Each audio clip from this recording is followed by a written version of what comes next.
I don't like to talk about humor. Because several times in my life, I've met people who said to me about themselves, "Oh, I have a great sense of humor." And I thought, fuck, you don't have any sense of humor if you say that you got a sense of humor. No. So there's two things I don't talk about. One is humor, and the other is God. Okay, I don't want to talk about God, but if you want to talk about sense of humor, that's fine. Let's use the word self-awareness or irony. You another example that these are just the things I enjoyed in the book, particularly related to. This is great for me. I love to hear what you enjoyed. For instance, you say my womanizing. You're a good-looking guy. You are a good-looking guy. You were back in the Columbia days, and you talk about your involvement. I was 70 pounds lighter too.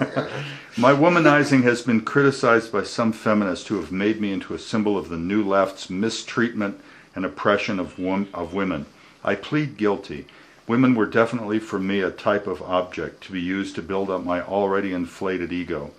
What can I say? I was 21 years old at the time, young and opportunistic, living out the standard American male fantasy. Fucking a lot of women. It seemed like a good thing to do at the time. Yeah. We canny SDS male leaders either completely denied the existence of the problem or attempted to undercut the critique by paying lip service to the necessity to fight male chauvinism and male supremacy. Meanwhile, it never occurred to us to encourage female leadership by speaking less in meetings. I love that. Well, I'm just suspecting that not many of your cohorts from those days would admit to that stuff. Oh, be aware. I disagree. I think a lot of people would admit. You know, it's generally accepted that the what's called the second wave feminism came out of the New Left. Meaning, you know, the feminism that arose at the end of the 60s, early 1970s, that gave rise to the contemporary women's movement. That's called second wave. First wave being the suffrage movement of the late 19th century, early 20th century. So the second wave feminism is generally acknowledged to have come out of the civil rights movement, the peace movement, and the New Left, in part because of women recognizing their own oppression in the New Left.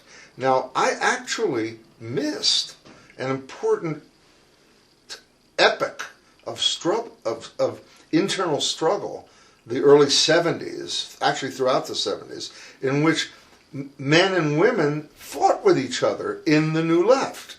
Because you were underground. I was underground. I was immune, you know? Although there were remnants of it. Did you get to the Jane Alpert story yet? Yeah.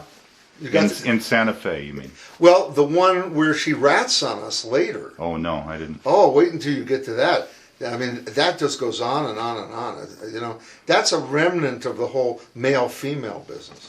All right, in 1974, I was still underground. My wife and I were still underground, and we were living in Pennsylvania. This is in the chapter Schoolhouse Blues. In November 1974, Sue and I received some disastrous news. Jane Alpert, whom we'd befriended back in Santa Fe 2.5 years before, had turned herself in to the FBI. She'd hired a high-priced former New York City prosecutor with the best connections in the judicial system to pull strings in order to get her a short sentence. Our first reaction was that she was going to rat on us. In a way, she already had. The year before, in the summer, she had published a long 2-part essay in Ms. Magazine, the leading feminist publication of the time. In the second part, a theoretical treatise called Mother Right, Alpert propounded the thesis that women's reproductive biology is the basis for their power, which she said is denied under the current patriarchy.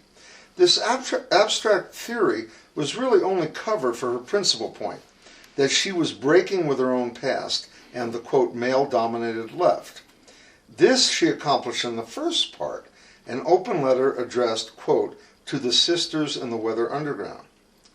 In this letter, Alpert attempted to convince the Weather women to abandon the left and switch over to feminism as if the two were totally incompatible. Her proof that the left was merely part of the oppressor patriarchy consisted of an anecdote concerning the sexual crimes of a certain well-known New Left leader in the Weather ranks, me. She recounted, in a garbled version, but with intimate details, a confession I had made to her in Santa Fe while we were discussing feminism and women's liberation. This was back in 72 in Santa Fe. In California, back in 71, as I was leaving the organization and deciding whether to hook up with Sue, I had become infatuated with a married woman whose house I was staying at. We'd had an affair.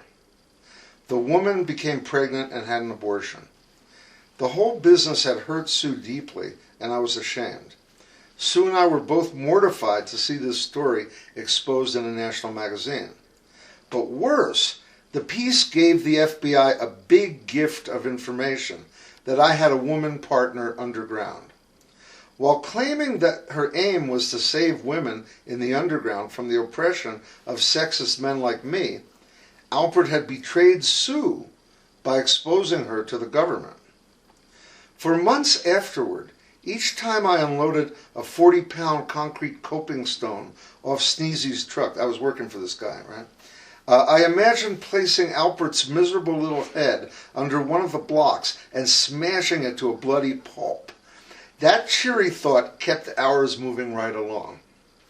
In time, my anger burned itself out, but 18 months later, just 3 days after Alpert surrendered, I received word from Santa Fe that the town had been flooded with FBI agents looking for Sue and me. An article in the local daily newspaper, the New Mexican, stated that 2 Weathermen fugitives had lived in Santa Fe in 1972 and gave the names we used. It was clearly an attempt to flush out information. Agents visited one of my ex-bosses, the hippie contractor, Walter Drew, right, and asked for information about Tony Goodman, that's me. Scared to death and wanting to please them, he ran to pull out a group photo of the crew I had worked on. There we all were, but Tony Goodman in the back row had his face covered with a bandana, looking like a bandito not very happy to have his picture taken. My former neighbor, John, a carpenter, was grabbed by FBI agents, put into a car, punched around briefly, then threatened with arrest for having dealt marijuana to Jane Alpert, which was a total fabrication. Actually, he'd never met her. The agents showed John a picture of himself and me at the J.S. Horn lecture in the church where I'd first encountered Alpert. I told that story earlier. Apparently, the local FBI office routinely took pictures of everyone attending subversive events, such as a lecture by a doctor who had practiced in China.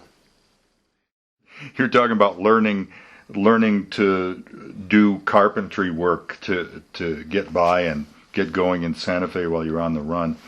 You said you were learning to mix concrete, put up drywall, do elementary carpentry and masonry. I was a carpenter and mason's helper, doing the jobs local Chicano men learned when they were kids.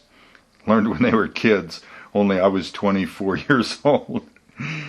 When the old man was elsewhere, the boss, his sons and I would smoke weed together as we plastered, giggling and singing Marty Robbins' El Paso.